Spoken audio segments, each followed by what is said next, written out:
Bu suala Peyğəmbər, əziz Peyğəmbərimizin bir hədisi ilə istəyirəm cavab verəm. Ağa Rəsulullah buyurur ki, kim Adəmin elmini, Adəm Peyğəmbərin elmini ki, Quran-ı Kərimdə var, Əlləməl Adəmə, Allah Teala öyrətdi də Adəmə.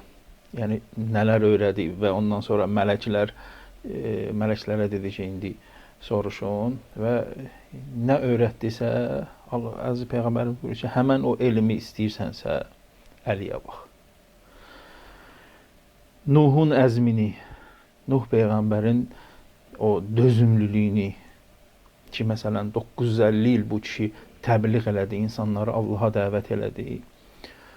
Əvəzində nə oldu? Ələ saldılar, bu nə gəmidə tikirsən, heç bu yağış yoxdur buralarda.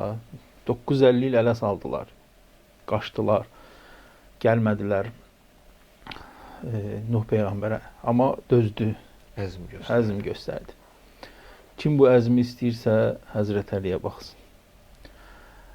İbrahim Peyğəmbərin helmini, kim İbrahim Peyğəmbərin helmini istəyirsə, Həzrət Əliyə baxsın. Hansı helm? Aparıb ailə uşağını Allahın əmri ilə çöllükdə qoyur. Bıçağı kəsir, övladın boğazını kəsir. Bunlar hamısı Allah Teala'ya təslim olmadır. Allah Teala'nın sözünə əməl etmədir birbaşa. Bunu görmək istəyirsən, Həzrət Əliyə bax. Musa Peyğəmbərin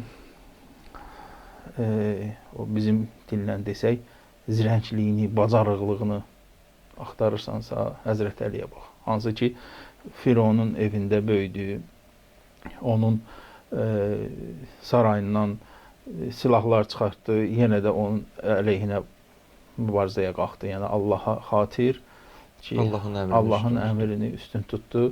Onun əleyhinə, yəni o bacarıq ki, onda var idi. İstəyirsən onu görmək, Həzrət Əliyə bax.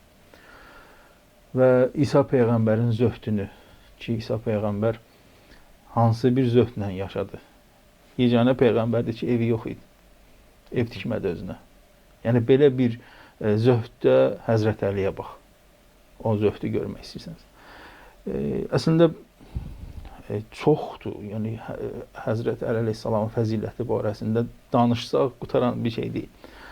İndi bu, əziz Peyğəmbərimizdən hədisdir deyə mən də cəsarət tapıb deyirəm ki, Ağa Rəsulullah buyurur ki, insanların sənin haqqında azmasından qorxmasaydım, sənin fəzilətlərini deyərdim.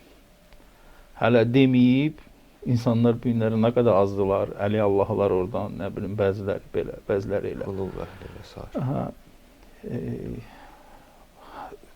Fitnənin, nə bilim, bu gözü götürməmək, həsəd, bunlar hamısı elə Həzrət Əleyhisselamda olan fəzilətlərdən başladı və bu da səbəb oldu ki, gəldi. Hətta xəlifə seçiləndə belə yenə ondan razılaşmadılar, yenə onun sözünü qəbul eləmədilər. Bu da yaxşı bir hal deyildi İslam ümməti üçün.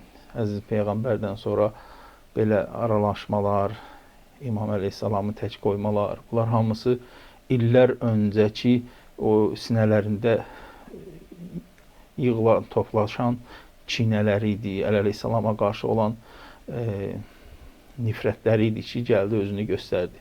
Və ta Həzrətin şəhadətinə qədər gətirdilər, çıxartdılar bu fitnəni.